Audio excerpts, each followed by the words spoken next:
Hey, it's your old pal Chris. I was talking with my friend Sarah the other day. It's probably a couple weeks ago now at this point. We were having lunch, and I don't think I talked about this. It's a problem with doing daily updates, is I might have talked about this way back then, but I don't think I did. So anyway, Sarah was asking me about what I was working on. And I was explaining that I'm working on this thing called The Seven Wives of Silver. It's a Western, but it's not a Western, because when we think of, I don't really have a word that's as succinct as Western for what I'm doing. It's 19th century Massachusetts. It's noir. You know, there's people murdering people and getting all Shakespeare up in each other's shit. And so I just call it, it's a Western. It's a collection of stories about this guy and his seven wives, told from the perspective of the wives and from the perspective of the dude's sister. And one of the things we got to talking about was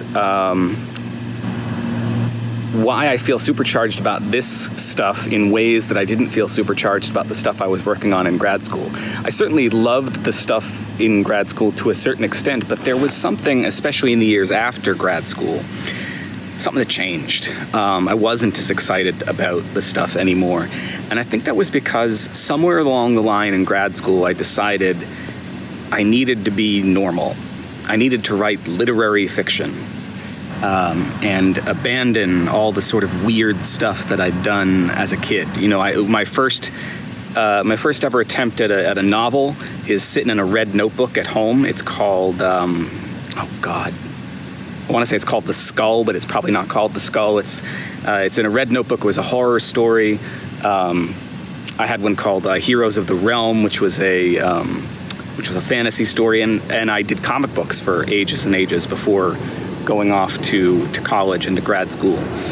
But I abandoned that stuff somewhere along the way, and it wasn't until, and some of you have heard this story, I apologize if you have heard it already, it wasn't until I met up with some friends at a coffee shop near here to work on a very specific project with very specific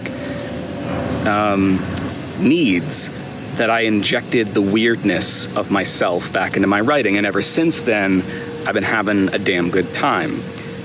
Things have changed. The writing has gotten more honest and more. It's come more easier because I'm not trying to suppress the weirdness. Don't suppress your weirdness. Just needed to say that because I felt like that would be a good title, and now I've got it. Don't suppress your weirdness, because I'm not even trying to suppress my weirdness in this book. I've got spoilers for a book that's not out yet. Yeah, that's what a spoiler is. There might be a little bit of time travel thrown in there amongst all this noir stuff. It's not a heavy plot element, but it might be in there. Because what the hell?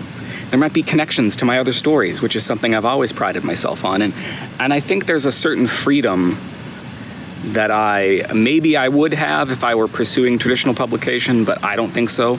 I think once I really abandoned the idea of traditional publication, at least for now, at least for this stage of my life, and decided I was gonna publish independently, a lot of the rules went out the window, and I'm glad to not have any rules. I feel a lot of freedom to write and make the things that I want to make, and I wish you that freedom too.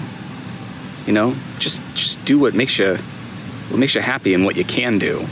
There's a great comment from Brandon on my last video about, whether or not it's time to pivot, and I don't remember all the exact parts of it, but you got to do what you can do at the moment. And I think the answer to my question about is it time to pivot is I don't have time to do the stuff that I would be pivoting to. So this talking to the camera stuff is going to have to be what it is for the next couple of months, and I can just change it up a little bit by talking about my stories, about what I'm writing.